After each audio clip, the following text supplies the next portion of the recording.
everyone, and welcome back to Per la Victoire. Normally on this channel we talk about historical sewing, but today's video is going to be a little bit different. I've been wanting to add some more pieces to my modern regular wardrobe. Now, as I have spent the last 10 years honing my skills in historical sewing, this is a bit of a new exciting challenge for me. Suddenly I'm faced with new fabric types and techniques that I have barely worked with, if at all, before. Now, I realized when I was approaching some of these new projects that I was experiencing a bit of analysis paralysis, especially when it came to cutting into fabric. I think that is universally a pretty scary experience in sewing, cutting into fabric for the first time. And so I decided that instead of stressing myself out about potentially messing up a project in fabric that I absolutely adored, I would start by making a few wearable mock-ups. This way, I would make a full garment in fabric I liked, but didn't love. And in case of disaster, if I totally screwed up the project, I'd still have a wearable garment that I liked, but I wouldn't feel heartbroken over having wasted really nice fabric. I figured that approaching these projects as wearable mock-ups would also be a great way to get some more practice of the techniques and figure out if I even like wearing those styles or if there's anything that I want to tweak as I'm building out more of my everyday wardrobe. And I'm really excited to share with you the projects that I worked on in March of 2022 and share with you what I learned along the way. My first wearable mock-up sewing project is a bias cut slip. I think these dresses are so elegant. You can wear them on their own as a dress when the weather is warm, or what I probably will do more frequently is layer them underneath dresses for warmth and modesty and just to have an extra layer. So for my bias cut slip, I decided to use a pattern that I had worked with before, Folkwear 219 Intimacies. I've actually used this pattern before for the tap pants, those little satiny shorts, and I absolutely love them. I thought the instructions were really clear, the sizing was accurate. I made my slip out of a bright blue crepe back polyester satin fabric. I had already had this fabric in my stash. I purchased it from Joann's and I believe it's part of their Kaza collection. I think the color online is indigo. You can see it's a very bright purpley blue. I think I had originally purchased this for a cosplay or some kind of costuming project several years ago that never materialized. So I figured why not turn it into a slip, especially as a practice garment when I don't have a lot of experience with creating bias cut garments. Now, I'm not in love with the color. This is very bright compared to what I normally wear. I normally gravitate towards dark blue, dark red, dark green, and then some neutrals like black, gray, cream. So this feels like it might be a bit out of left field for my wardrobe, but because I'll be wearing it mostly underneath other dresses, I think the color's fine. It was actually pretty fun and quick to sew this up too. I was surprised at how quickly it came together. The only really fussy part for me was the neckline facing. I really struggled just because this fabric has a bit of a bubbly texture to it and it doesn't really press flat. I don't know if that's characteristic of all crepe back satin or of polyester satin in general, but I did struggle a bit with that.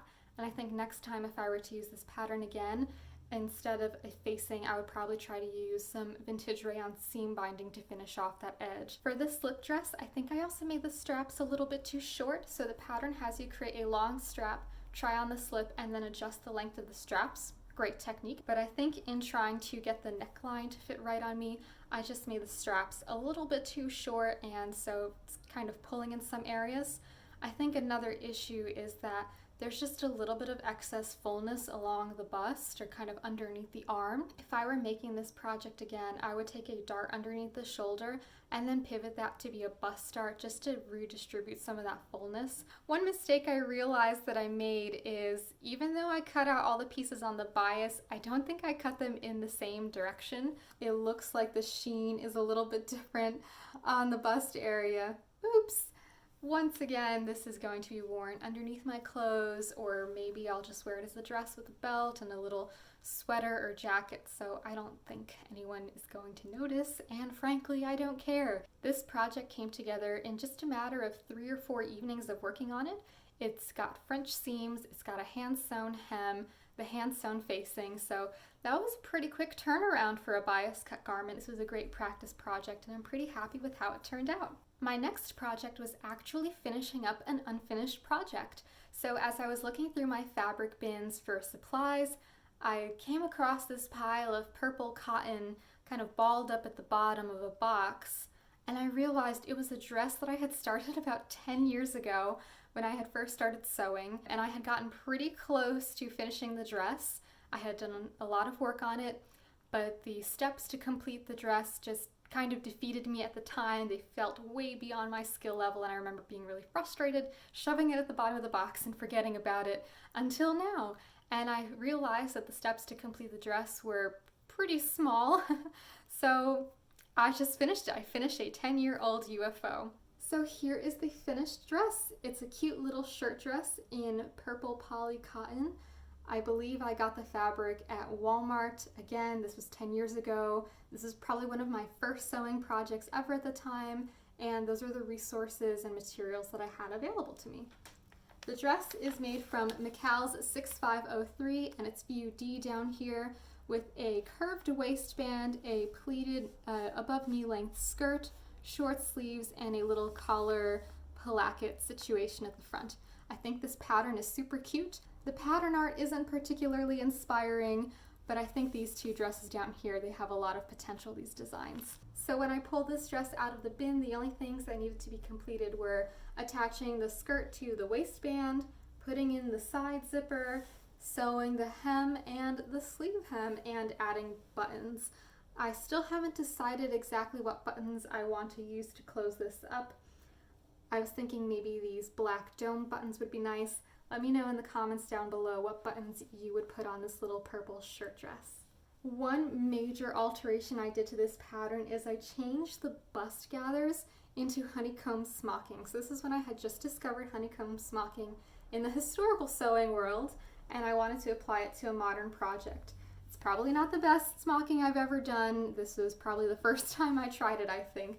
But I'm really proud of how it turned out, and I think it gives this shirt dress a really interesting, unique look. Another change I made to the pattern was I added top stitching along the waistband and along the collar placket. I think that adds to the shirt dress, the tailored vibe of this garment. This was my first time inserting an invisible zip, and I think I did a pretty good job. The waistband pieces don't line up perfectly at the side zipper, so something happened at some point where the waistband pieces didn't meet up perfectly at the side seams, and that's okay. Looking at this dress, I'm actually so proud of what I was able to accomplish with my limited knowledge at that time. Even though the fabric probably isn't the best quality and the smocking isn't as neat as it could be, I had a vision and I executed that vision, and I'm really proud of myself for that. I was also quite surprised to see that I had added some extra details to this dress. I had created bias binding and bound all of the seams in bias binding, but looking at it now I realize that the quilting cotton that I used for the bias binding is way too thick and bulky, and the fabric of the dress is a little bit see-through, so you can see that ridge. I definitely learned about what kind of fabric to use to bind the seams.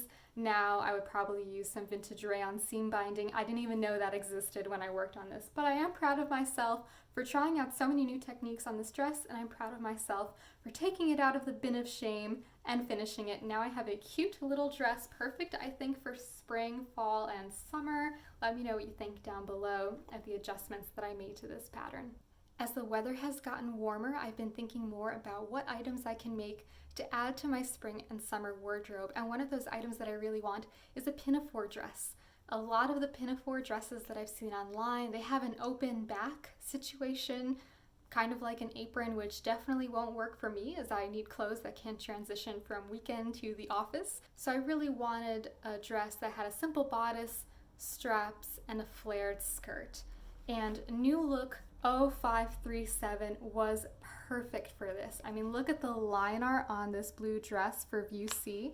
There's a vaguely princess seamed bodice, little straps, a waistband, and then I believe it's a half circle skirt. Now the interesting thing about this pattern is that this number, if you search it online, 0537, nothing shows up. And if we look inside the pattern at the instructions, there's actually a different number over here, 6243. So I think that first number is some kind of display number, but the real pattern number is 6243. So just something to keep in mind if you're looking this one up online. So to make my little pinafore dress, I decided to use a quilting cotton fabric from Joann's. I came home from Joann's. I washed this cotton fabric in the delicate setting in my washing machine. I hung it up to dry carefully. I pressed it really carefully, and then I noticed that all along the fabric were crease and wear lines from where the fabric had been folded on the bolt in the store, presumably for a long amount of time. So I had to cut around as best as I could all of those crease and wear lines. Unfortunately, there's still a few that are visible in the dress, but I think the design of the dress kind of obfuscates them a little bit. It doesn't really highlight any of those major crease and wear lines, which were super visible since the fabric is so dark. Instead of using the circle skirt pattern that came with 6243, I decided to use the pleated skirt from McCalls 6503.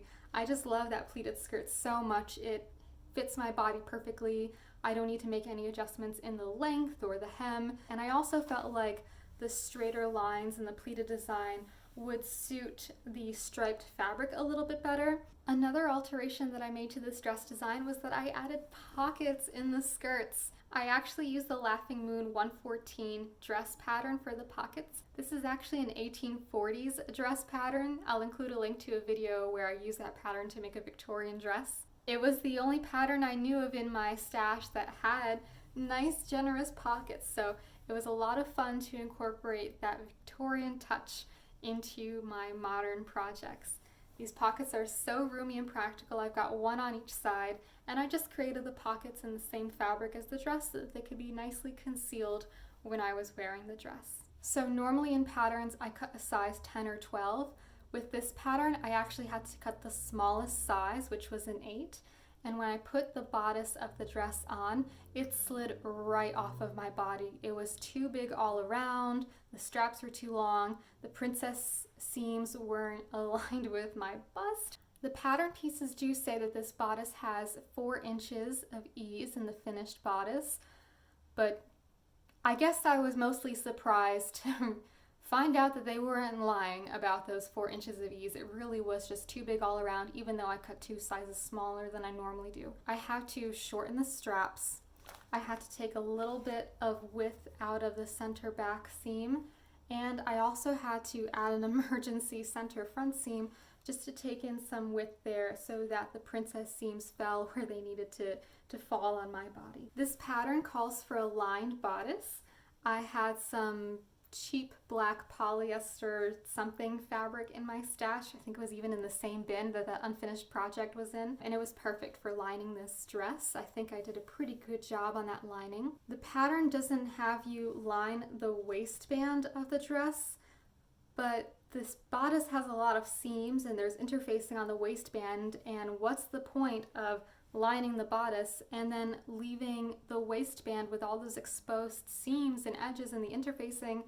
It wouldn't really survive a wash. It would probably be a bit itchy to wear with the interfacing rubbing right up against you. So I just created a lining piece for the waistband and sewed that down by hand just to make sure that all those raw edges of the bodice were well concealed. The pattern also tells you to, when inserting the zip, to just fold in the lining and the outer fabric together and then sew in the zipper, but then you get raw edges on the inside of the zipper. And as you fasten the zipper up and down, you're more likely, I think, to catch on the fraying raw edges of the fabric and the lining that way, again impacting the longevity of your garment. So I did the extra step of just folding in the outer fabric, top stitching the zipper down from the outside, and then the lining was stitched on by hand, folded inside and stitched on by hand, again to conceal all those raw edges. And I think I did a pretty good job.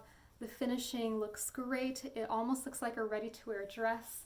I'm glad that the print of the fabric hides that center front seam. I'm so excited to make more of these in lots of different colors. I think it's a great layering piece, and I am so proud of myself for being a little bit experimental, mixing a bodice pattern with a skirt from a different pattern and making those last minute alterations that the dress could fit me properly. I still had some of that black and white print cotton quilting fabric from Joann's, So I decided to continue my experimental streak and make my first ever fitted pencil skirt. Most of the time those pencil skirts at the mall are made of a tube of stretchy fabric, and because I have a difference in measurements between my hips and my waist, those stretchy tubes, in order to be big enough to fit over my hips, end up bagging on my waist, and then my shirt won't stay tucked, or in order for them to fit my waist, they're squeezing my hips and my legs together, and I feel so uncomfortable. So I wanted to try a different style of pencil skirt, one that wasn't made of a stretchy fabric, and more importantly, one that had a waistband so that I could get a good fit at that area and then have the skirt gently fit over my hips. So for this project, I used a vintage pattern. It's McCalls 8154. And it's a really cute pattern for either a one-piece dress with a V-neck or boat neckline, or a pencil skirt and a top. I find that the sizing is much more accurate and consistent in these vintage patterns. I cut out the size that matched my measurements, and it fit perfectly. You get what you get on the vintage patterns, and I really appreciate that straightforwardness. One alteration I did do for fit is that I used the shorten and lengthen here lines on the pattern to shorten the length of the skirt by about 1 inch. I probably could have taken out another ½ inch or inch just to have it hit at a flattering spot on my body. Another change I made was to line the skirt again in that black polyester satin fabric that I used for my Pinafore dress.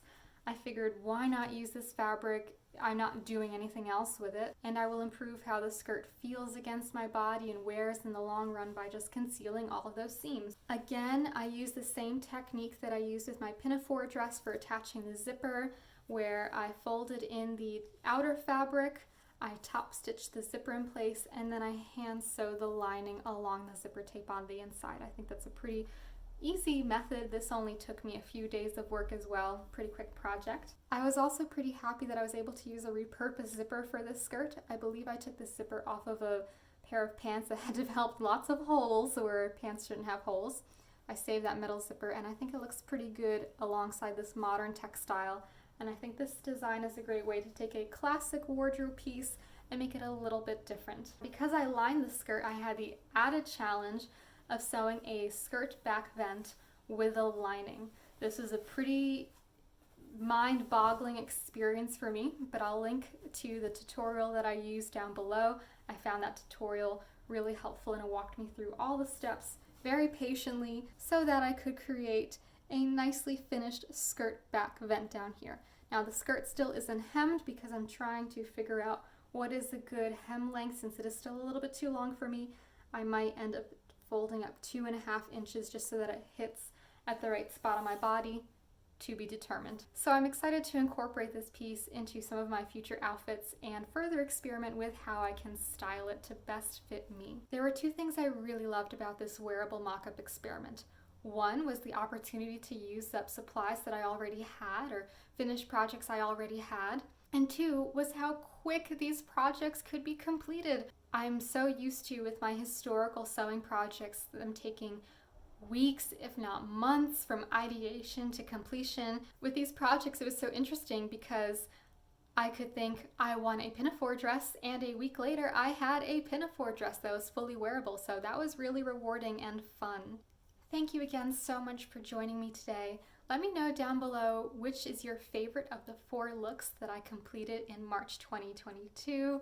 I'm excited to hear your thoughts. Let me know in the comments down below if you'd like to see more of these sewing recap type videos. Thank you so much for watching, and I'll see you in the next video.